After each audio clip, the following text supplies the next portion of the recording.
11वीं क्लास में हम चैप्टर 5 तक कंप्लीट कर चुके हैं, ठीक है।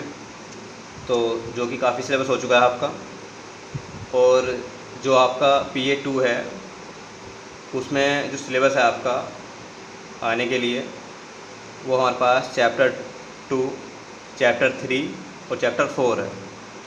मींस डायमेंशन का जो चैप्टर है, यूनिट एंड मेजरमेंट, और motion in a straight line और मोशन इन ए प्लेन, इन 3 चैप्टर से आपका आएगा। तो उन्हीं का रिवीजन कर रहे हैं, ठीक है। तो आप भी रिवीजन करेंगे। तो अब हम कर रहे हैं unit and measurement, unit and measurement, ठीक है। ये हमारे पास चैप्टर 2, इसका आप रिवीजन कर रहे हैं हम, ठीक है। ये है। तो इसमें कुछ जो इम्पोर्टेंट डायमेंशन है, ठीक है, वो देखेंगे, और एरर से रिलेटेड न्यूमेरिकल देखेंगे, और जो हमारे पास डायमेंशन का एप्लीकेशन है वो देखेंगे, और इसके बाद जो मेथड है इसमें पैरेलैक्स मेथड है या फिर 1-2 मेथड और हैं उन्हें देखेंगे, ठीक है, मेन। बाकी आप रिवीजन करेंगे इस चैप्टर का। तो जैसे कि इसमें कुछ कांस्टेंट होते हैं हमारे पास, capital G, capital R, H, ठीक है, कांस्टेंट है, फोर्स कांस्टेंट। तो इनकी डायमेंशन इंपॉर्टेंट होती है, ठीक है। विस्कोसिटी कोफिशिएंट है ईटा, तो इन्हें आप देखेंगे। तो जो आपका G होता है ये, इसको बोलते हैं आप ग्रेविटेशनल कांस्टेंट, या इसका नाम होता है हमारे पास यूनिवर्सल कांस्टेंट। ये ग्रेविटी से अलग होता है, ठीक है। ग्रेविटी स्मॉल g होती है, वो एक टाइप का एक्सीलरेशन है, और जो कैपिटल G है ये आपका ग्रेविटेशन कांस्टेंट है। तो अगर आपको इसकी डायमेंशन फाइंड करनी है तो इम्पोर्टेंट भी है, आता है कंपटीशन में भी। तो फॉर्मूला होता है आपका F = G m1 m2 और अपॉन r², ठीक है। F = G m1 m2 upon r²। तो ये फॉर्मूला था आपका न्यूटन ग्रेविटेशन लॉ, ये आपने 9th में भी पढ़ा था। तो इससे आप G की डायमेंशन फाइंड कर सकते हैं, ठीक है। तो आपको G तो फाइंड करना है, तो R यहाँ पहुँच जाएगा मल्टीप्लाई में, F और इंटू r² इक्वल बनेगा G m1 m2, ये हो जाएगा आपका G इक्वल F और इंटू r² m1 m2, ठीक है। ये अपन आ गया इसके। अब फोर्स, तो फोर्स की डायमेंशन अगर आपके याद है तो आप डायरेक्ट लिख सकते हैं, नहीं तो जो अलग फॉर्मूला से आप निकाल सकते हैं, ठीक है। तो फोर्स का फॉर्मूला क्या होता है आपका, F = m में, इस टाइप से F = m में होता है। तो m का मीन्स है मास की डायमेंशन, और a का मीन्स होता है एक्सीलरेशन। एक्सीलरेशन होती है डायमेंशन LT-2। तो फोर्स की डायमेंशन कितनी रहेगी यहाँ, MLT-2, ये होती है डायमेंशन फोर्स की। r है होती है यहाँ डिस्टेंस, तो डिस्टेंस की डायमेंशन क्या होती है, लेंथ की, यानी L2।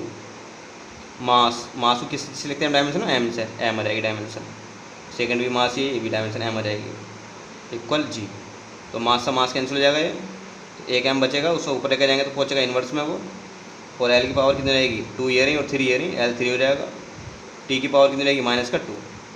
तो ये रहेगी आपकी कैपिटल G की डायमेंशन, जो कि इम्पोर्टेंट है। तो आपको फॉर्मूले से निकालनी आनी चाहिए डायमेंशन, आपको रटनी नहीं है, ठीक है। ऐसे ही आता है आपका सेकंड कांस्टेंट है यानी कि गैस कांस्टेंट, ये भी इम्पोर्टेंट है, गैस कांस्टेंट। और गैस कांस्टेंट की और एक होता कांस्टेंट बोल्ट्जमैन कांस्टेंट, ये भी कांस्टेंट है। तो इनकी डायमेंशन सेम होती है, ठीक है, सेम डायमेंशन, इन दोनों की सेम डायमेंशन। तो कैसे निकालेंगे आप गैस कांस्टेंट की डायमेंशन निकालने के लिए, R की डायमेंशन, क्या काम करेंगे आप, एक फॉर्मूला पढ़ा था आपने, PV = RT, ठीक है। इसको बोलते हैं आप आइडियल गैस इक्वेशन, ये आपको नाम याद रखना है, आइडियल गैस इक्वेशन ये होती है, ठीक है, PV = RT। तो यहाँ P प्रेशर होता है, V वॉल्यूम होता है, R गैस कांस्टेंट होता है, और T टेम्परेचर होता है। तो गलती जो करते हैं ये कर देते हैं कि हर कोई इसमें T को टाइम मान लेता है, ठीक है। तो ये गलती नहीं करनी है, और V को वेलोसिटी मान लेता है। तो V यहाँ वॉल्यूम है और T क्या है, टेम्परेचर, ये आपको याद रखना है। तो आपको R तो फाइंड करना है, तो R इक्वल हो जाएगा आपका PV और अपॉन में कितना हो जाएगा आपका T। तो P प्रेशर है तो प्रेशर की डायमेंशन आपको याद होनी चाहिए, या आप फॉर्मूला से निकाल सकते हैं, फोर्स अपॉन एरिया, उससे निकाल सकते हैं, ठीक है। तो प्रेशर की डायमेंशन होती है आपकी ml-1 और T-2, ये होती है प्रेशर की डायमेंशन। इसका वॉल्यूम की होती है हमारे पास L क्यूब, ये होती है डायमेंशन। इसका टेम्परेचर को लिखते हैं आप K से, थीटा से लिख सकते हैं कुछ बुक में। तो m है, L की पावर कितनी रहेगी 3 ये रही और 1 ये रही, 2 बचेंगे, अभी ये 2 बचेंगे, T की पावर -2 है। जब K ऊपर जाएगा तो कैसा पहुँचेगा वो इन्वर्स में होगा, तो ये रहेगा आपका डायमेंशन कितनी रहेगी गैस कॉन्स्टेंट की ml2 T-2 और K-1, ये भी आपका इंपॉर्टेंट है, ठीक है। ऐसे तीसरे नंबर पर आता है आपका लिखा हुआ है ये प्लांक कांस्टेंट H, ये भी इंपॉर्टेंट है, प्लांक कांस्टेंट। तो क्या पढ़ा है आपने फॉर्मूला, E = h/ν, ये फॉर्मूला पढ़ा हुआ है आपने, E = h/ν। तो H प्लांक कांस्टेंट है, E का मीन्स एनर्जी, ठीक है। जो E1 यहाँ है आपका ये एनर्जी है, और जो न्यू है ये होती है फ्रीक्वेंसी, अपन हो जाएगी, ठीक है। Frequency means energy upon frequency होगी ना ये। तो एनर्जी की डायमेंशन आपने क्या पढ़ी हुई है ml2 T-2, जो एनर्जी डायमेंशन होती है वर्क की और एनर्जी की डायमेंशन सेम होती है, ठीक है, आपको याद रखना है। न्यू फ्रीक्वेंसी है, फ्रीक्वेंसी की डायमेंशन होती है टाइम पीरियड का इन्वर्स T-1 इक्वल हो जाएगा H। तो L तो हमारे पास 2 है पावर, ये जब ऊपर लेके जाएंगे इस पावर को तो रहेगा -2, तो ये लिख दिया था, ये पहुँचेगा माइनस में, माइनस रहेंगे प्लस, ठीक है। तो रहेगा आपका ml2 और T-1, ये रहेगी आपकी डायमेंशन, ठीक है, प्लांक कांस्टेंट की, ये भी आपका इंपॉर्टेंट है। ऐसे ही एक होता है आपका विस्कोसिटी कोफिशिएंट ईटा, विस्कोसिटी कोफिशिएंट, ये आपको नाम याद रखना है इसका। तो इसका फॉर्मूला होता है आपका ईटा इक्वल फोर्स, ठीक है, और अपॉन एरिया इंटू में वेलोसिटी चेंज और अपॉन डिस्टेंस। तो डिस्टेंस हम ऊपर लिख लेते हैं, ठीक है, ऊपर चला जाएगा वो घूम कर डिस्टेंस। जनरली जो फॉर्मूला होता है इसका वो होता है force upon area into velocity gradient, लेकिन वेलोसिटी ग्रेडियंट का फॉर्मूला होता है वेलोसिटी अपॉन डिस्टेंस। तो हम डिस्टेंस को ऊपर पहुंच जाएगी, ठीक है, ऊपर, तो वो हमने स्टेप्स लिख दिया। तो आप डायरेक्ट फॉर्मूला याद कर सकते हैं, फोर्स इंटू डिस्टेंस और अपॉन एरिया इंटू वेलोसिटी, ये है, ठीक है, आसान सा।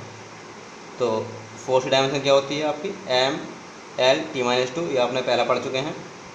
डिस्टेंस लेंथ होती है एक टाइप की, L लिख देंगे आप, एरिया L2 होता है, ये आप लिख देंगे, वेलोसिटी की होती है L-T-1, ये आप लिख सकते हैं। तो m तो अकेला है आप ऊपर आपका, L कितनी रहेंगी आपकी L2 हो जाएगा, ये L2 से L2 कैंसिल हो जाएगा। जब L ऊपर जाएगा तो कितना रहेगा L इनवर्स, T की पावर कितनी रहेगी माइनस की रहेगा, ऊपर प्लस हो जाएगा, तो -2 में से एक जाएंगे तो जाएंगे -1, ये हो जाएगा। मैथमेटिकली आप सोल्व कर सकते हैं इसे। तो कितना रहेगा आपका ये ml-1 और T-2, तो ये डायमेंशन आपकी इंपॉर्टेंट है, ठीक है। ऐसे ही होता है force constant K, force constant K से लिखते हैं। तो हुक्स लॉ होता है F = KL, हुक्स लॉ बोलते हैं आप इसको, ठीक है। तो K होता है फोर्स कांस्टेंट, इसका फॉर्मूला होता है फोर्स अपॉन लेंथ। तो जो फोर्स है, फोर्स की डायमेंशन क्या होती है आपकी ml-T-2, लेंथ की डायमेंशन क्या होती है L से L कैंसिल हो जाएगा ये K। तो K का फॉर्मूला क्या रहेगा आपका m-T-2, ये रहेगी, ठीक है, ये भी इम्पोर्टेंट है। ऐसे ही होता है हमारे पास एक थर्मल कंडक्टिविटी कोफिशिएंट, ठीक है, उसकी भी आप फाइंड करके देख सकते हैं। तो आज आप डायमेंशन के जो फॉर्मूले हैं उनको आप रिवाइज कर लेंगे एक बार, और जो ये मैंने 5 डायमेंशन इंपॉर्टेंट बताई हैं इन्हें और ज़्यादा प्रैक्टिस करेंगे, क्योंकि ना आप भूल जाते हैं और ये थोड़ा अलग से भी है डायमेंशन, ठीक है, थोड़ा इनके फॉर्मूले आपको याद करने पड़ते हैं। बाकी रिवीजन करेंगे फर्स्ट चैप्टर से, आज इसे सेकंड चैप्टर से, यूनिट एंड मेजरमेंट वाला चैप्टर। तो इसमें पहले डायमेंशन से रिलेटेड सारे पार्ट करेंगे हम NCERT के भी, और इससे फिर एरर के बारे में पढ़ेंगे, और फिर जो हमारे पास पैलेक्स मेथड है या जो एंगस्ट्रॉम है, माइक्रोन, उनके बारे में पढ़ेंगे। ऐसे करेंगे रिवीजन, ठीक है। तो एक आप एक अच्छा सा प्लान बनाएंगे पढ़ने का PA2 के लिए, और जो डायमेंशन है उनका रिवीजन करेंगे आप, प्रैक्टिस करेंगे अधिक से अधिक, ठीक है।